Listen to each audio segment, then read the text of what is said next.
नमस्कार दोस्तों, कैसे हैं आप लोग। 15 अप्रैल 2022 के daily the Hindu editorial discussion में आपका स्वागत है। वीडियो लोड है, sorry for that friends, but कभी कभी लेट हो ही जाता है। चलिए कौन कौन सा आर्टिकल डिस्कस करेंगे। आम आदमी पार्टी को लेके एक आर्टिकल, और बेसिकली ये आर्टिकल पॉल्यूशन को लेके है। देखिए, दिल्ली में पॉल्यूशन बहुत ज़्यादा है और पंजाब में भी अच्छा खासा पॉल्यूशन है, और दिल्ली और पंजाब दोनों में ही अब आम आदमी पार्टी पावर में है। ये आम आदमी पार्टी कैसे कोलैबोरेशन के थ्रू पॉल्यूशन की प्रॉब्लम को एनसीआर में बहुत हद तक सॉल्व कर सकती है, इसके बारे में एक व्यू पॉइंट दिया हुआ है। इस व्यू पॉइंट को यहाँ पे समझने की कोशिश करेंगे। अगला आर्टिकल है, फ्रांस में इलेक्शन हो रहे हैं और ये इलेक्शंस डेकेड्स में होने वाले सबसे ज़बरदस्त इलेक्शन है फ्रांस में। ऐसा क्यों, इसको देखेंगे। फिर अगर देखा जाए तो लिंक लैंग्वेज की बात की थी अमित शाह जी ने। अमित शाह जी ने बोला था कि हमारी लिंक लैंग्वेज हिंदी होनी चाहिए। जो नॉन हिंदी स्पीकिंग इलाके हैं उनको अपने लिंक लैंग्वेज की तरह अंग्रेजी को ना बोल के हिंदी को इस्तेमाल करना चाहिए। इस बात में यहाँ पे खामी उठा रहे हैं तीन इंडिविजुअल्स। क्या खामी उठा रहे हैं उसको देखेंगे। फिर भाई ओवरऑल अगर आप देखो तो इकोनॉमी के रिसर्जेंस की बात हो रही जब ग्लोबल इकोनॉमी की, तो इंडिया की इकोनॉमी की ग्रोथ पर्सपेक्टिव्स क्या हैं 2021-22 में और 2022-23 में। इसके बारे में कुछ डाटा यहाँ पे दिया हुआ है और वो डाटा लगातार नीचे की तरफ जा रहा है। मतलब जो ग्रोथ हमको एस्पेक्ट्स दिख रहे हैं फ्यूचरिस्टिक, वो बहुत ऊपर नहीं जा रहे, नीचे की तरफ जा रहे हैं। कैसे, इसको हम लोग देखेंगे। और फाइनली, वैसे तो इस आर्टिकल में बहुत कुछ लिखा हुआ है, मैं दो तीन इंपॉर्टेंट पॉइंट्स आपको बताऊंगा कि कैसे reserve bank of India inflation को रेन करने के लिए इनफ नहीं कर रहा है। तो इसको हम लोग यहाँ पे देखेंगे। तो ये 5 आर्टिकल्स हैं, इन 5 आर्टिकल्स को एक एक करके देखेंगे। आगे बढ़ने से पहले वीडियो पे लाइक का बटन, दोस्तों चैनल को शेयर सब्सक्राइब नहीं किया कर लीजिए। इंस्टाग्राम फॉलो कर लीजिए, टेलीग्राम को ज्वाइन कर लीजिए, नीचे लिंक दिया हुआ है, and if possible click the join button. चलिए शुरुआत करें। तो भाई देखिए, दिल्ली और पंजाब दोनों की सरकारों का क्रिटिसिज्म हुआ है एयर पॉल्यूशन को लेके। अगर आप देखो तो हर साल कहीं ना कहीं दिल्ली और पंजाब की सरकारें एक दूसरे के ऊपर इल्ज़ाम लगाती हैं। बेसिकली पंजाब में कांग्रेस की सरकार थी और दिल्ली में आम आदमी पार्टी की सरकार थी, लेकिन अब दिल्ली और पंजाब दोनों में ही आम आदमी पार्टी सरकार है। अब आप बोलोगे सर दिल्ली वाले पंजाब को क्यों कर आते थे, तो बहुत सिंपल तरीका है। पंजाब एक हेविली एग्रीकल्चरल स्टेट है और एग्रीकल्चर में स्टबल बर्निंग होती है, ठीक है ना। जो गेहूं चावल के डंठल होते हैं इनको जला दिया जाता है अगली बार ज़मीन को तैयार करने के लिए, खेती के लिए। तो वो जो डंठल जलते हैं उससे जो पॉल्यूशन होता था, उससे न्यू दिल्ली और एनसीआर के आसपास का इलाका हेविली पॉल्यूटेड हो जाता था। इसलिए दिल्ली की सरकार अक्सर कर पंजाब के ऊपर इल्ज़ाम लगाती थी, और ये इल्ज़ाम आज से नहीं कई सालों से लगाया जा रहा है। अब चूंकि सेम सरकार आ गई दिल्ली और पंजाब के अंदर, तो चीज़ें सॉर्ट आउट हो सकती हैं। अगर आप देखो तो एयर पॉल्यूशन की बात करो तो दिल्ली भैया काफ़ी हद तक आगे, वर्ल्ड्स मोस्ट पॉल्यूटेड सिटी आपकी दिल्ली है। पंजाब भी पॉल्यूशन में पीछे नहीं है। इंडिया की 132 सबसे पॉपुलेटेड सिटीज़ में से 9 पंजाब में है। फिर अगर आप देखो तो 2019 में दिल्ली और पंजाब दोनों को लगभग 18,000 करोड़ का नुकसान हुआ है एयर पॉल्यूशन के चलते। तो ओवरऑल हमारे पास बहुत से एवेन्यूज़ हैं, बहुत सी ऐसी अपॉर्चुनिटीज़ है जिसके चलते ये बड़ा आराम से बोला जा सकता है कि दिल्ली और हरियाणा अगर एक दूसरे के साथ कोलैबोरेट करें क्लीन एयर को लेके, तो आगे आने वाले समय में सच में हवा को बहुत अच्छा किया जा सकता है। इससे सिटीजन लिविंग बींग अच्छा होगा, सिटीजन वेलबींग, लेबर प्रोडक्टिविटी अच्छी होगी, क्योंकि लोगों को अच्छी हवा में सांस लेने को मिलेगा, तो ऑटोमेटिकली उनकी हेल्थ वगैरह अच्छी लगेगी। अब क्या बोला जा रहा है कि ये दिल्ली और पंजाब दोनों कैसे कोलैबोरेट कर सकते हैं एयर पॉल्यूशन को लेके, तो समझते हैं। देखिए, अगर आप देखो तो दिल्ली के आसपास के इलाकों में पंजाब, हरियाणा, ये दो ऐसे स्टेट्स हैं जहाँ पे दिल्ली वाले बहुत परेशान हैं। हरियाणा भी बहुत हेविली एग्रीकल्चरलाइज्ड है और पंजाब भी। पंजाब और हरियाणा की डंठल स्टबल बर्निंग को अगर रोक दिया जाए तो बहुत हद तक दिल्ली की परेशानी सॉल्व हो सकती है। कम से कम 20-25% दिल्ली की परेशानी सॉर्ट आउट हो जाएगी, खासकर विंटर के समय पे। तो हम क्या कर सकते हैं कि दोनों स्टेट्स आपस में एक दूसरे के साथ बैठ के बात करें, जो डिसएग्रीमेंट्स है अलग हटाएं। तो चूंकि अब पंजाब में भी वही सरकार है जो दिल्ली की है, तो कहीं ना कहीं ओवरऑल ये जो स्टबल बर्निंग की पॉपुलेशन प्रॉब्लम है, इसको बैठ के सॉर्ट आउट किया जा सकता है। क्योंकि पंजाब में जो सरकार बैठी वो पंजाब के फार्मर्स के पर्सपेक्टिव से सोचेगी, दिल्ली में जो सरकार बैठी है आम आदमी पार्टी की, वो सोचेगी कि दिल्ली में पॉल्यूशन कम हो। तो कोई ना कोई बीच का रास्ता यहाँ पे बैठ के निकाला जा सकता है, कोई एक ऐसा सॉल्यूशन जिसमें दोनों सरकारें तैयार हो। दूसरी एक चीज़ यहाँ पे की जा सकती है कि एक नॉलेज एक्सचेंज के लिए प्लेटफॉर्म बनाया जा सकता है। एक कॉमन नॉलेज सेंटर बनाया जा सकता है जिसमें क्रॉस लर्निंग पॉसिबल हो, कि भाई जो भी दोनों स्टेट्स को डेवलपमेंटल चैलेंजेस आ रहे हैं, दोनों स्टेट्स बैठ के बातचीत करें। ओवरऑल यहाँ पे दिल्ली सरकार पंजाब सरकार कैसे मिलके एयर क्वालिटी को इम्प्रूव कर सकती है।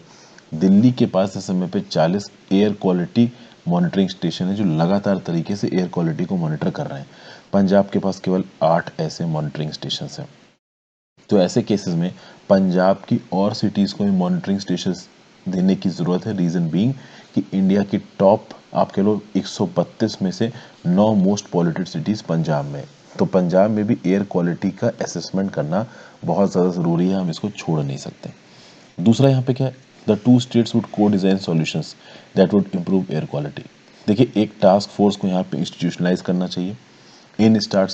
इन टास्क फोर्स में दोनों ही इंस्टीट्यूट्स, दोनों ही राज्यों के एक्सपर्ट्स होंगे। ये राज्यों के एक्सपर्ट्स यहाँ पे सॉल्यूशंस को सजेस्ट करेंगे, ओवरऑल इम्पैक्ट देखेंगे, और मान लो किसी सॉल्यूशन में प्रॉपर तरीके से एक कोई आप कह लो ग्राउंड लेवल पे कंसोनेंस नहीं निकल पा रहा है, ठीक है ना, एक मुद्दे पे सेटल नहीं हो पा रहे हैं, तो चूंकि टास्क फोर्स में दोनों स्टेट के लोग हैं तो कोई ना कोई तो मिडिल सॉल्यूशन निकलेगा।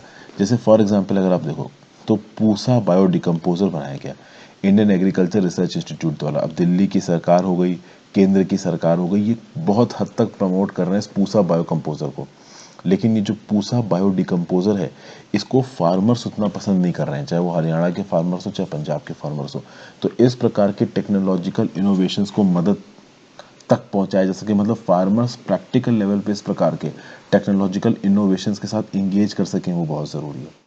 अब बात यह है कि फार्मर्स के लिए ये बायो डिकम्पोजर क्यों प्रॉब्लम का नहीं है। देखिए, कुछ पैडी की फसल होती हैं जो जल्दी हार्वेस्ट हो जाती हैं, कुछ नहीं होती। तो वो पैडी की फसलें जो कि जल्दी हार्वेस्ट हो जाती है, उनको आप जल्दी हार्वेस्ट कर दोगे, काट दोगे, तो काटने के बाद 25 से 30 दिन का समय मिल जाता है, और इस 25 से 30 दिन में जो बायो डिकम्पोजर है पूसा का, वो यूजफुल हो जाता है। लेकिन जो लेट पैडी की हार्वेस्टिंग होती है उसमें क्या है कि फसल को काटने के बाद बस कुछ दिन, मुश्किल से 1 हफ्ता मिलता है इन फार्मर्स को नई फसल लगाने के लिए। तो उस केस में ये जो पूसा का बायो डिकम्पोजर है वो किसी काम नहीं आएगा। समझ गए? तो प्रैक्टिकल लेवल पे, ग्राउंड लेवल पे फार्मर्स की प्रॉब्लम को समझ के सॉल्यूशन ढूंढना देना, ये बहुत ज़्यादा ज़रूरी है। फिर क्या बताया जा रहा है कि डाइवर्सिफाइड क्रॉप प्रोडक्ट्स के लिए एक मार्केट बनाइए। क्या है ना, पंजाब के अंदर स्टबल बर्निंग परसिस्ट कर रही है, और इस स्टबल बर्निंग के चलते टॉक्सिक विंटर पॉल्यूशन होता है दिल्ली में। तो ये जो पैडी वीट की साइकिल चलती है पंजाब के अंदर, इसको तोड़ने की ज़रूरत है। और आप एक काम करो कि कुछ दूसरे प्रोडक्ट्स लगाओ, जैसे मिलेट्स उगा सकते हैं, पल्सेस उगा सकते हैं, इससे उतना पॉल्यूशन नहीं होगा। फिर सवाल उठता है कि मिलेट्स और पल्सेस खरीदेगा कौन? तो इसके लिए बड़ा ही यूनिक आइडिया दिया है। दिल्ली में आम आदमी किचन चलाए गए हैं आप गवर्नमेंट के द्वारा। इस आम आदमी किचन में सस्ते में लोगों को खाना दिया जाता है, ठीक है। अब इन किचनों को पंजाब में भी चलाया जा सकता है, और पंजाब में इस प्रकार के किचन में व्हीट और पैडी के बजाय बाकी चीजें आप बेचो, रागी बेचो, मिलेट्स बेचो, पल्सेस बेचो। तो सिर्फ व्हीट और पैडी के ऊपर फार्म, देखिए समझिए, पंजाब के अंदर और दिल्ली के अंदर अगर पैदा की गई चीजों में व्हीट पैडी की बजाय बाकी चीजें भी बिक जाए आसानी से, तो स्कीम को पुश मिलेगा। आपको बहुत अच्छी तरीके से पता है कि ज्यादातर किसान व्हीट और राइस क्यों उगाते हैं। वो इसलिए उगाते हैं व्हीट और राइस क्योंकि ये बड़े आराम से एमएसपी के अंदर बिक जाता है। तो बाकी क्रॉप्स भी अगर एमएसपी के अंदर आराम से बिक जाए या किसी भी और प्रकार से बिक जाए, और उसका एक तरीका क्या बताया जा रहा है कि आम आदमी किचन चला दो, दिल्ली में भी पंजाब में भी। तो दिल्ली पंजाब में जो ये आम आदमी किचन है, इसमें केवल गेहूं चावल ना हो, बाकी मिलेट्स, रागी, पल्सेस जैसी चीज़ें हों, तो होगा क्या कि इन आम आदमी किचन्स की तरफ से डिमांड आएगी नए प्रोडक्ट्स की, एग्रीकल्चर प्रोडक्ट्स की, और फार्मर्स पैडी और वीट से अलग हटके कुछ नई चीज़ें उगाएंगे, जिससे स्टबल बर्निंग की समस्या थोड़ी कम हो सकती है। फिर भाई दिल्ली और पंजाब को मिलके यहाँ पे नॉर्दर्न जोनल काउंसिल में इंगेज करना है, जिसमें चंडीगढ़, दिल्ली, पंजाब, हरियाणा, राजस्थान, हिमाचल प्रदेश, जम्मू एंड कश्मीर, लद्दाख आते हैं, ठीक है। तो यहाँ पे दिल्ली और पंजाब मिलके नेबर्स के साथ कुछ एक ऐसा मैकेनिज्म बना सकते हैं जिससे पॉल्यूशन की क्राइसिस को सॉर्ट आउट किया जा सकता है। तो दिल्ली और पंजाब की जो पॉलिटिकल लीडरशिप है, अगर वो प्रैक्टिकल तरीके से आगे चले तो कुछ ना कुछ रास्ते यहाँ पे ज़रूर बनेंगे, यही इस आर्टिकल में बताया जा रहा है। अगले आर्टिकल की तरफ चलते हैं कि इस समय पे जो फ्रांस में इलेक्शन हो रहा है वो डेकेड्स में सबसे इंपॉर्टेंट इलेक्शन क्यों है। देखिए, फ्रांस का प्रेसिडेंशियल इलेक्शन का पहला राउंड हो गया। आपको पता होना चाहिए फ्रांस में 2 राउंड्स में इलेक्शन होते हैं। पहले राउंड में बहुत सारी पॉलिटिकल पार्टीज होती हैं, तो इस पहले राउंड में अगर किसी पॉलिटिकल पार्टी ने 50% से ज़्यादा वोट नहीं लिया है तो फिर सेकेंड राउंड ऑफ इलेक्शन होगा, और सेकेंड राउंड ऑफ इलेक्शन में, ठीक है ना, जो टॉप के 2 कैंडिडेट्स हैं वो लड़ेंगे, और ओवरऑल उनमें जो 50% से ज़्यादा वोट ले जाएगा वो प्रेसिडेंट बन जाएगा। अब पहली राउंड ऑफ वोटिंग में इमैनुअल मैक्रोन को मिले हैं 27.8% वोट, और मैरिन ली पेन जो कि female far right anti immigrant leader हैं, इनको मिले हैं 23.1% वोट। तो 27.8 और 23.1, तो मैक्रोन काफ़ी आगे चल रहे हैं ली पेन से, ठीक है भाई। लेकिन फाइनली जो सेकेंड राउंड ऑफ वोटिंग होगी जिसमें ली पेन खड़ी होंगी और मैक्रोन खड़े होंगे, वहाँ पे चीज़ें बदल सकती हैं। एक बार को यहाँ पे आपको फिगर देख के लगेगा कि यार मैक्रोन को 27.8% है, ली पेन को केवल 23% है, तो मैक्रोन आराम से प्रेसिडेंट बन जाएंगे। ऐसा नहीं है, चूंकि सेकेंड राउंड में मैक्रोन और ली पेन खरीद होंगे, तो जो बाकी आप कह लो पॉलिटिशियंस है ना, वो यहाँ पे या तो ली पेन के पीछे हो जाएंगे या इमैनुअल मैक्रोन के पीछे हो जाएंगे, क्योंकि इन दोनों में से किसी एक को 50% से ज़्यादा वोट चाहिए। तो बेसिकली 24 अप्रैल को ये जो सेकेंड राउंड ऑफ वोटिंग होने वाली है, ये डिसाइड करेगा कि यूरोपियन यूनियन की सेकेंड लार्जेस्ट इकोनॉमी, ऑब्वियसली बात है सबसे बड़ी है जर्मनी, इसमें क्या होने वाला है। अब बात यह है कि ये जो ली पेन है, इनकी पॉपुलैरिटी पिछले कुछ महीनों में बहुत बढ़ी है। फरवरी में इनकी 16% थी, ठीक है ना, काफ़ी हद तक इन्होंने अपनी पॉपुलैरिटी को बढ़ाया है। 2017 में भी इमैनुअल मैक्रोन ने ली पेन को हराया था, ठीक है ना, 32 परसेंटेज पॉइंट से हराया था, बट उस समय पे सिचुएशन अलग थी। उस समय पे इमैनुअल मैक्रोन खुद बड़े हाई फाई, मतलब नए नए प्रकार के लीडर की तरह आए थे, और ली पेन के आइडियाज़ को बहुत रेडिकल समझा जा रहा था, क्योंकि ली पेन बिल्कुल ही आप कह लो माइग्रेंट्स के अगेंस्ट है, ठीक है ना, इमिग्रेंट के तो फेवर में ही नहीं है, वो चाहती ही नहीं कि फ्रांस के अंदर इमिग्रेशन हो, ठीक है। अल्ट्रा राइट नेशनलिज्म है ली पेन के अंदर। तो इसीलिए ली पेन की पॉलिटिक्स 2017 में फ्रांस के लीडर्स को खतरनाक लग रही थी, बट अब उतनी खतरनाक नहीं लग रही है। कहीं ना कहीं आप कह सकते हो कि मैक्रोन जब 2017 में जीते थे तो एक रिपब्लिकन फ्रंट उनके पीछे आगे खड़ा हो गया था, जो कि वो ली पेन को नहीं चाहते थे वो जीते, लेकिन इस बार ली पेन काफ़ी हद तक जीत सकती है।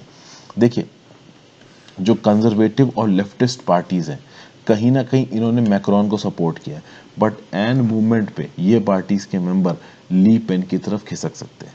कहीं ना कहीं मैक्रोन को इस बात के लिए क्रिटिसाइज किया गया है कि यूक्रेन वॉर के अंदर वो रशिया के ऊपर सैंक्शंस लगा रहे हैं, लेकिन ली पेन ओपनली यहाँ पे ये बोल रही हैं कि रशिया के ऊपर एक लिमिट से ज़्यादा अगर आप सैंक्शंस लगाओगे तो चीज़ें फ्रांस में महंगी हो जाएंगी, और मैं ऐसा नहीं होने दूंगी। मतलब वेस्ट और नाटो की जो सैंक्शंस है ना टुवर्ड्स रशिया, ठीक है ना, फ्रांस की तरफ से, उसको कहीं ना कहीं रिवर्स बैक कर सकती है ली पेन। तो इस समय पे यूएस भी नहीं चाहेगा कि मैक्रोन हारे और ली पेन जीते। यूएस भी चाहता है कि फ्रांस के अंदर मैक्रोन ही राष्ट्रपति बने। और यहाँ पे ओपनली ली पेन ने बोल दिया कि कल की डेट में अगर ये प्रेसिडेंट बनती है तो नाटो की मिलिट्री कमांड के अंदर से फ्रेंच ट्रूप्स को बाहर निकल लेंगे। तो कुल मिला के आप देख सकते हो कि बहुत हद तक फ्रांस का क्या नज़रिया रहने वाला है नेटो की तरफ, रशिया यूक्रेन वॉर की तरफ, ओवरऑल इमिग्रेंट्स की तरफ, ठीक है ना, अल्ट्रा राइट नेशनलिज्म पलचेगा या लेफ्ट नेशनलिज्म पनपेगा, ये इस बात पे डिपेंड करेगा कि इस बार इलेक्शन कौन जीतता है। अगर ली पेन इलेक्शन जीत जाती हैं तो यूरोपियन यूनियन की यूनिटी थोड़ी खतरे में आ सकती है, थोड़ा यूएस को एक सेटबैक सा मिल सकता है यूरोपियन यूनियन के अंदर, ठीक है भाई। अगले आर्टिकल की तरफ चलते हैं, ग्रोथ बैंक्स। भाई देखिए, ग्रोथ के रिस्पेक्ट में कुछ जानकारी दी गई है। वर्ल्ड बैंक के 2022 के ग्रोथ प्रोजेक्शंस आ गए हैं। साउथ एशियन इकोनॉमी 6.6% पे ग्रो करेंगी। पहले जनवरी में एस्टिमेट आया था 7.6% का, अब 1% कम हो गया 6.6। देखिए, कोरोना से के बाद यूक्रेन क्राइसिस शुरू होने से पहले ही इकोनॉमिक इंडिकेटर्स बहुत अच्छे नहीं थे, और रशिया यूक्रेन क्राइसिस के बाद इकोनॉमिक इंडिकेटर्स और ख़राब हो गए। ऑयल और फूड प्राइसेस बहुत ज़्यादा बढ़ गई है, और यहाँ पे जो वर्ल्ड बैंक का एस्टिमेशन है, प्रोडिक्शन है, वो कोई बहुत अच्छा नहीं है। जैसे इंडिया की जीडीपी के लिए 2022-23 के लिए पहले वर्ल्ड बैंक ने प्रिडिक्ट किया था कि 8.7% बढ़ेगी, लेकिन अब वर्ल्ड बैंक कह रहा है केवल 8% बढ़ेगी।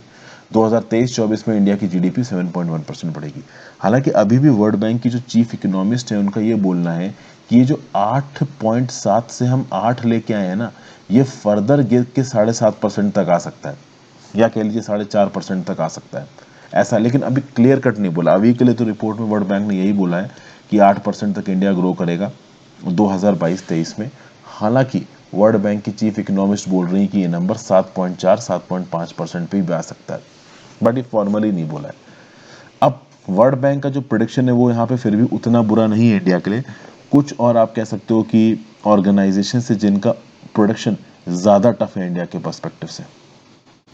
जैसे कि अगर आप एशियन डेवलपमेंट बैंक की बात करो तो एशियन डेवलपमेंट बैंक बोल रहा है कि 2022-23 में इंडिया केवल 7.5% ग्रो करेगा, और जो रिटेल इन्फ्लेशन होगा हमारे यहाँ पे, जिसको सीपीआई इन्फ्लेशन बोलते हो, 7.8% होगा।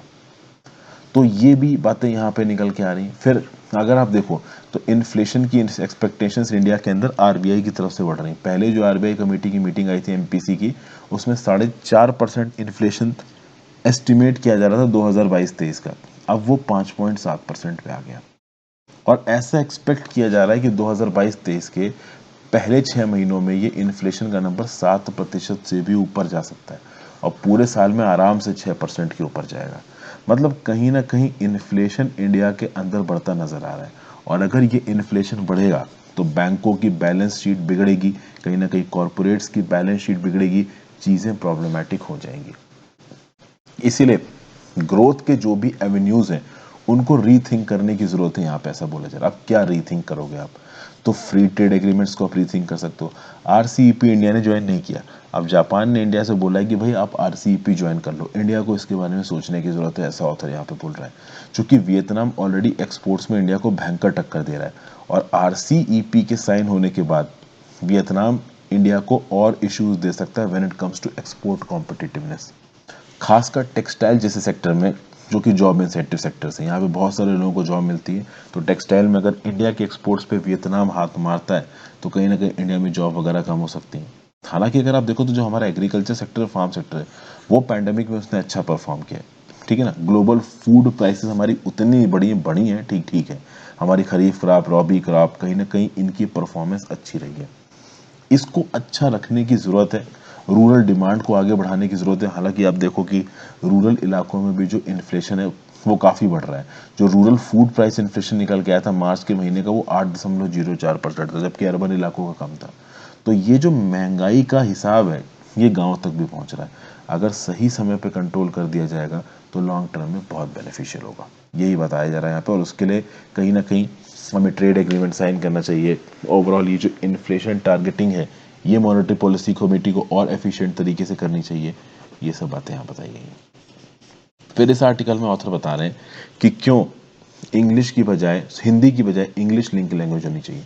देखिए अभी क्या हुआ कि अमित शाह जी ने बोला कि जितनी भी नॉन हिंदी स्पीकिंग स्टेट्स हैं वो अपने लिंक लैंग्वेज की तरह अंग्रेजी को इस्तेमाल ना करके हिंदी को इस्तेमाल करें। ठीक है भाई, अमित शाह जी की तरफ से स्टेटमेंट आ गया, लेकिन इस स्टेटमेंट के अगेंस्ट में कुछ पॉइंट्स दे रही है यहाँ पे ऑथर।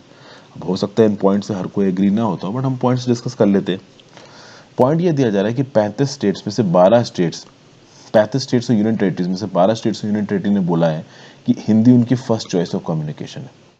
लेकिन प्रॉब्लम यहाँ पे ये है कि हिंदी सिर्फ कोर हिंदी भाषा नहीं है, यहाँ पे 56 भाषाएं इन्वॉल्व हैं, जिसमें भोजपुरी, राजस्थानी, हिंदी, छत्तीसगढ़ी भी आती है।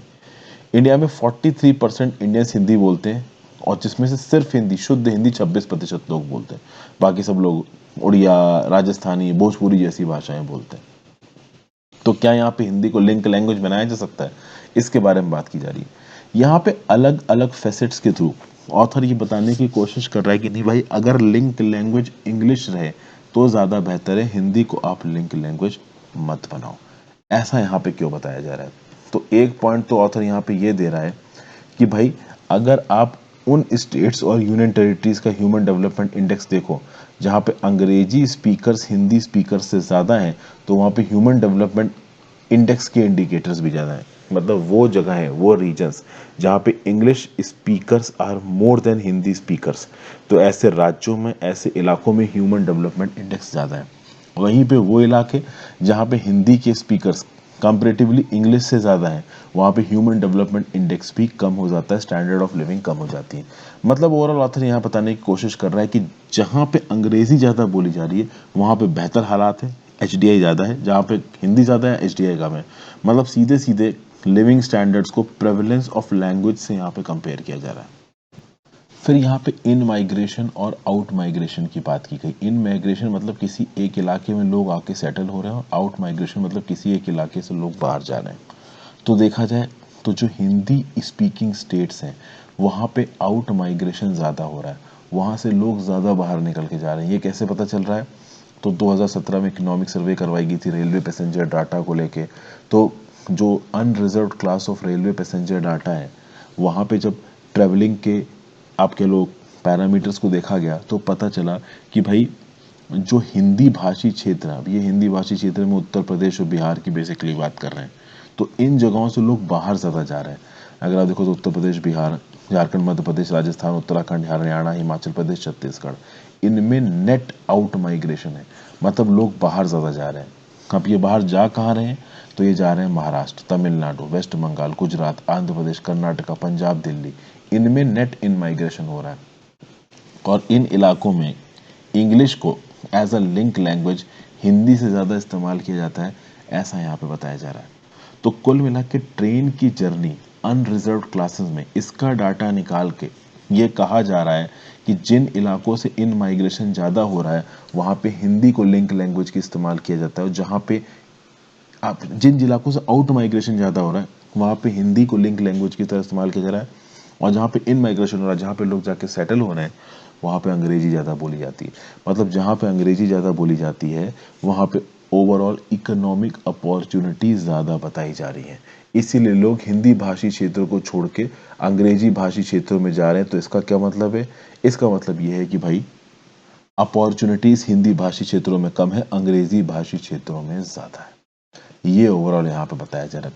तो HDI जहाँ अंग्रेजी बोली जाती है वहाँ जाता है, इन माइग्रेशन लोग वहाँ जाता होता जहाँ अंग्रेजी ज़्यादा बोली जाती है, और हिंदी वाले इलाकों में इन माइग्रेशन कम है, आउट माइग्रेशन ज़्यादा है, दूसरा HDI कम है। तो इसके बेसिस पे बताया जा रहा है कि अगर अंग्रेजी को ही लिंक लैंग्वेज बना रहने दिया जाए तो बेटर है, हिंदी को आप लिंक लैंग्वेज मत बनाओ, ये यहाँ पे बोला जा रहा है। फिर finally, is reserve bank doing enough to rein in inflation, 2-3 points बता देता हूँ। वैसे तो बहुत सारी चीज़ें लिखी हुई हैं, लेकिन कंटेक्चुअली थोड़े बहुत चीज़ें ही आप डाइजेस्ट करो एक समय पे, वो सही है। यहाँ पे क्या बताया जा रहा है, पिछले 3 महीनों से जो इंडिया का इन्फ्लेशन है वो 6% से ज़्यादा चल रहा है। तो जो हमारी बैंड थी ना 4+-2 की, वो ब्रीच हो चुकी है 2 से लेके 6% की, क्योंकि पिछले 3 महीनों में हम लोग 6% से ऊपर ही जा रहे हैं। तो यहाँ पे ऑथर क्या बोल रहा है, क्या आरबीआई यहाँ पे इफेक्टिवली इन्फ्लेशन को मैनेज कर पा रहा है, ये यहाँ पे ऑथर पूछ रहा है। तो देखिए कहीं ना कहीं ऑथर्स की यहाँ पे एक ज़बरदस्त राय है कि जो एकोमोडेटरी मॉनेटरी पॉलिसी स्टांस को आप अपनाते हो, जिसमें रेपो रेट को कम ज़्यादा करते हो और इससे आप सोचते हो कि हम मॉनेटरी पॉलिसी में इन्फ्लेशन कम ज़्यादा कर लेंगे, ये आइडिया फ्लॉप हो चुका है, इससे ज़्यादा कुछ होने वाला नहीं है। ऑथर क्या बोल रहा है, ऑथर ये बोल रहा है कि भाई देखो, एक चीज़ होती है रेपो रेट, एक चीज़ होती है reverse repo rate. Repo rate में क्या होता है कि आरबीआई शेड्यूल्ड कॉमर्शियल बैंक को पैसा देती है, और रिवर्स रेपो में क्या होता है कि शेड्यूल्ड कॉमर्शियल बैंक के पास अगर ज़्यादा पैसा है तो वो पैसा अपने आरबीआई के पास पार्क कर देते हैं और आरबीआई इंटरेस्ट देती है। अभी के लिए रेपो रेट चल रहा है 4% है, और रिवर्स रेपो चल रहा है 3.35%। इसका क्या मतलब है, इसका मतलब ये है कि मान लो स्टेट बैंक ऑफ इंडिया या कैनरा बैंक या पंजाब नेशनल बैंक या बैंक ऑफ बड़ौदा के पास पैसा ज़्यादा है, तो वो अपना पैसा एक्सेसिव आरबीआई के पास रख देंगे, और आरबीआई उसके ऊपर 3.35% का इंटरेस्ट देगा। लेकिन इसका कोई फायदा नहीं है, क्योंकि ऑलरेडी आरबीआई ने एक फैसिलिटी अनाउंस की है, स्टैंडिंग डिपॉजिट फैसिलिटी। इसके अंदर 3.75% का रेट मिल रहा है बैंकों को, यानी बैंकों के पास एक्सेस पैसा है, वो आरबीआई के पास आके रख दे, 3.75% पैसा स्टैंडिंग डिपॉजिट फैसिलिटी में दे देगी आरबीआई इन बैंकों को। तो जब ऑलरेडी स्टैंडिंग डिपॉजिट फैसिलिटी में 3.75% मिलेगा, तो कोई रिवर्स रेपो के 3.35% क्यों लेगा। तो यहीं पे ही जो आपका रेपो रिवर्स रेपो वाला काम है वो बेकार हो जाता है। एक तो ये पॉइंट बताया गया, उसके आगे और कौन कौन से पॉइंट बताए गए तो देखते हैं यहाँ पे। देखिए 2 से लेके 6% के बीच में आप इन्फ्लेशन रखने की बात कर रहे हो। अब इन्फ्लेशन बहुत सारी चीज़ों के ऊपर डिपेंड करती है, मल्टीपल पॉलिसी टूल्स हैं यहाँ पे, जैसे इंटरेस्ट रेट, रेपो रेट एक चीज़ हो गई, ठीक है ना।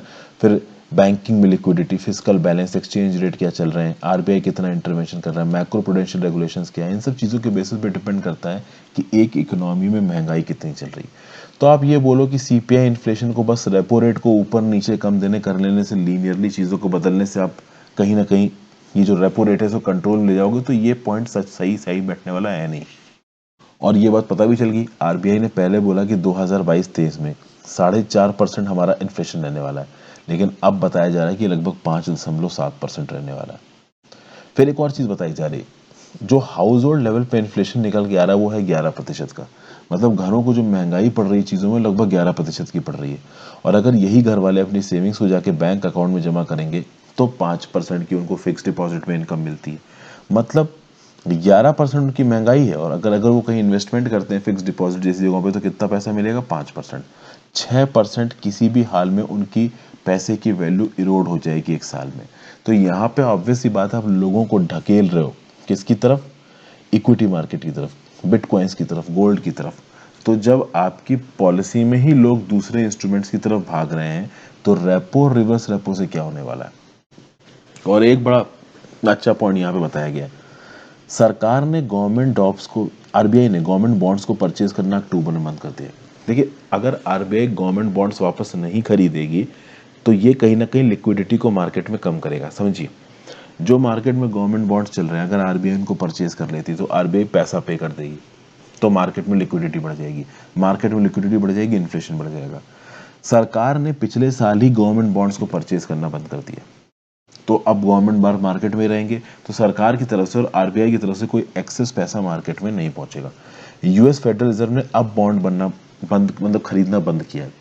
हमने पिछले साल ही बॉन्ड खरीदना बंद कर दिया था। मतलब सरकार अभी के लिए जो रेपो, रिवर्स रेपो की पॉलिसी चल रही है उसके अलावा भी बहुत कुछ कर चुका है इन्फ्लेशन को टेम करने के लिए। फिर अगर आप मनी मार्केट्स की बात करो तो आज की डेट में ट्रेजरी बिल 3.7% की बजाय 4.9% इंटरेस्ट रेट ऑफर कर रहा है। मतलब पहले क्या था कि अगर आप 100 रुपए का ट्रेजरी बिल खरीदते हो तो आपको 3.7 रुपए का रिटर्न मिलेगा, अब 4.9% का रिटर्न मिलेगा। मतलब सरकार ने ट्रेजरी बिल के ऊपर रिटर्न बढ़ा दिए। इसका फायदा है, अगर सरकार के ट्रेजरी बिल के ऊपर आपको ज्यादा रिटर्न मिलेगा। मान लो पहले आपके पास 1 लाख रुपए थे, आपने इन्वेस्ट किए, सरकार आपको 3700 रुपए दे देगी इंटरेस्ट के तौर पे। अब मान लो 1 लाख है तो आपको कितने मिलेंगे? 4900। तो आप अब ज्यादा इन्वेस्ट करोगे ना। तो ट्रेजरी बिल के ऊपर रिटर्न बढ़ा लेने से सरकार ने क्या किया कि लोग सरकार के ट्रेजरी बिल में इन्वेस्ट करें। अब इससे होगा क्या? इससे होगा ये कि सरकार ट्रेजरी बिल मार्केट में निकालेगी और लोगों का पैसा सरकार के पास पहुंच जाएगा। जब लोगों का पैसा सरकार के पास पहुंच जाएगा तो मार्केट से लिक्विडिटी कम हो जाएगी, और जब मार्केट से लिक्विडिटी कम हो जाएगी तो पैसों का फ्लो कम हो जाएगा। पैसों का फ्लो कम हो जाएगा तो हम इन्फ्लेशन को कंट्रोल कर पाएंगे। तो ये कुछ पॉइंट्स इस पर्टिकुलर आर्टिकल में दिए, 3-4 सॉलिड, जो कि मैंने आपको बताए हैं। जो कुछ भी मैंने पॉइंट्स बताए हैं उनको एक एक लाइन में अगर नीचे कमेंट बॉक्स में लिख के बता सकते हो तो जरूर बताओ। मैं भी देखना चाहता हूँ कि आपको कितना समझ में आया। जो मैंने 3-4 पॉइंट्स यहाँ पे बताए हैं उनको एक्सप्लेन कर दो नीचे कमेंट बॉक्स में, तो आई विल बी श्योर कि हाँ भाई आपको चीज़ें समझ में आई। So thank you for watching friends. Video को लाइक और शेयर करके जाना, इंस्टाग्राम पर फॉलो कर लो, टेलीग्राम को ज्वाइन कर लो। दोनों चीज़ों का लिंक डिस्क्रिप्शन बॉक्स में दिया हुआ है। आई होप आपको वीडियोस में मजा आ रहा है। पढ़ते लिखते रहिए। Have a great day friends, goodbye. और हो सके तो ज्वाइन करके जाना।